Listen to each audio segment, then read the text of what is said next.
Well, I'm sure you guys already know at this point that the iPhone 12s have been out and been announced, and I'm sure everyone already knows everything about it. Now, I'm going to talk about some of my least favorite things about the iPhone 12 series, like the worst things about them. Now, I also made a separate video talking about my favorite things about it, the best things I love about the iPhone 12s. So I'm not just like an Apple hater, I love Apple, but I also love critiquing the companies that I love. So I'm sure if you guys see my videos, you already know what I'm about to do. I've been doing it for years. Now, the very first thing that I really do not like about the iPhone 12 series that is pretty much just, a consensus right now across the board is that pretty much the battery life is lower across the board onto all the iPhones. So if we're comparing the, previous generation of the phone to the next generation of the phone, apparently with all things considered, the battery life will be probably substantially worse in my opinion going from one model to the other. Now, we know this because, first of all, Apple didn't even mention battery life anywhere at any time during the keynote, which I found really surprising. We've seen Apple, even last year's keynote,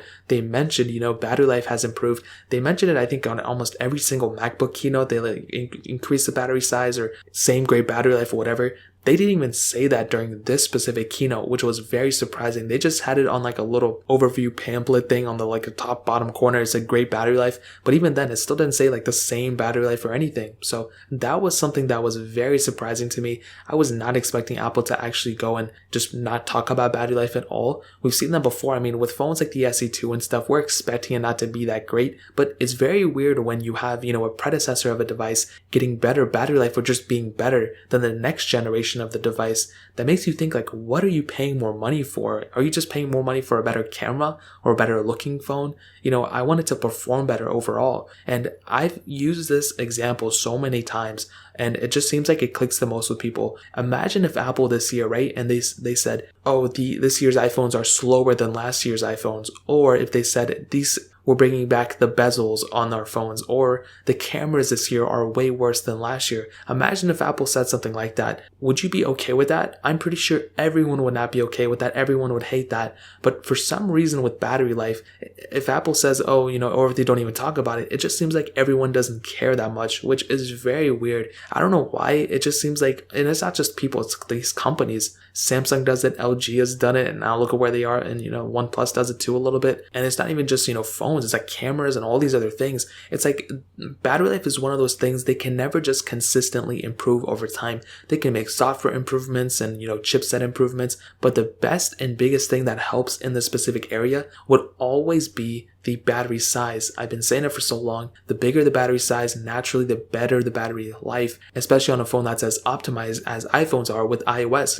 It doesn't really suck up that much battery life in the beginning with. So it's weird that the battery life, they didn't mention it. It's, pretty much going to be lower across the board. The 12 mini is not going to have that great battery life at all. The iPhone 11 is going to have better battery life than the iPhone 12 and probably the iPhone 12 Pro. And the iPhone 11 Pro Max, I think, is still going to have better battery life than the iPhone 12 Pro Max. They mentioned on their website that it's going to be about the same, but also these phones support 5G, which is a good thing, but also that can take a huge toll on the battery life as well. So that is another humongous thing to keep in mind. I'm not an Apple hater. I don't obviously I use all their phones. I own all their phones, so I love them. But that is one thing with the battery life. They did it before going from an iPhone 10 to the 10s. They did it again with the iPhone 7 to the 8. They did it again with the iPhone 6 to the 6S. So they do it all the time. I just wish they didn't do it. It just kind of sucks. But that's the very first thing I really dislike about the iPhone 12s. The second thing is pretty much the price increase for the base models. Now, the top tier models of Pro and Pro Max, for some reason, Apple didn't increase those prices, which I find really weird. It's like, how are you going to increase, which I'm okay with, don't increase the prices.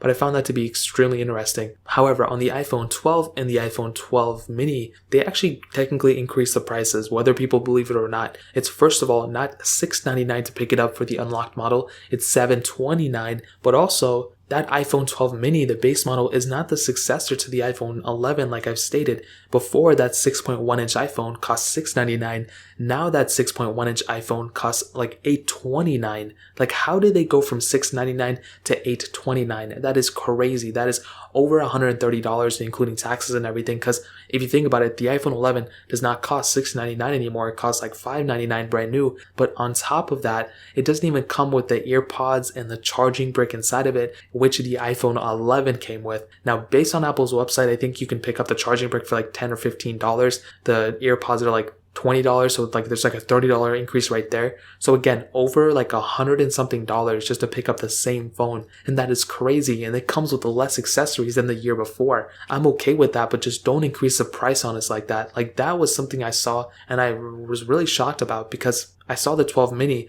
and I thought that was going to be like $649. Had the iPhone 12, the standard model, the 6.1 inch model, been, $749, I probably would have been okay with it, because it was the same price as the iPhone XR, and they go up $50, they go down $50, totally okay. Last year when the iPhone 11 went down to $699, that was a pretty big deal. I think, I talked about it a lot.